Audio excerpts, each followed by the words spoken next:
I called my father up and I said, Dad, you're not gonna believe it. I'm like, I'm 3 for 3. I said, this business thing is easy. And he says to me, he's like, did you ask any of them why they said yes? And I was like, huh, why would I do that?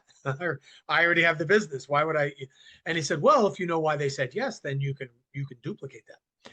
And I thought, oh, good idea, Dad. So I remember I went back to number two, I think it was, and I said to them, it was a partnership. It was a commercial landscaping job. I went back to them and I said, you took me on for this job, and I thank you for it. And if you don't mind me asking, why me? You told me that you had 5 other landscapers that you had inquired about, and yet I submitted a proposal and you said yes. Why did you do that? And so they were in the room together, and one of them's looking at the other like, what do you think? Should you tell him? Yeah, yeah. Almost like they didn't want to say the reason why. And one of them was like, yeah, go ahead, Weaver. He's already got the job. Go ahead. And so the guy walks up to me and he goes, you were the only one who showed up. And I said, what?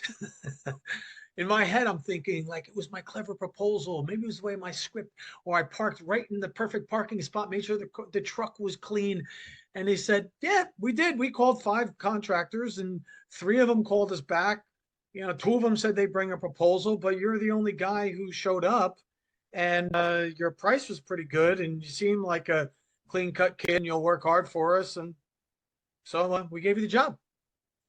And I remember feeling not great. Because I had just, I was in school. I broke my leg. I had to leave school. I wasn't feeling great about myself. And I thought maybe I found something I can actually do. And, it turns out I get the job because I showed up. Now, I didn't realize how big of a compliment that was at the time, but I didn't take it as a compliment. I was like, oh man, I can't believe it. And then I realized 90% of business is showing up. Is I said I would do something. I did it. I tried my best. I'm sure it wasn't perfect, but I got the job. I got the job because I put the time in. And so that was one of the good lessons I got, which was great.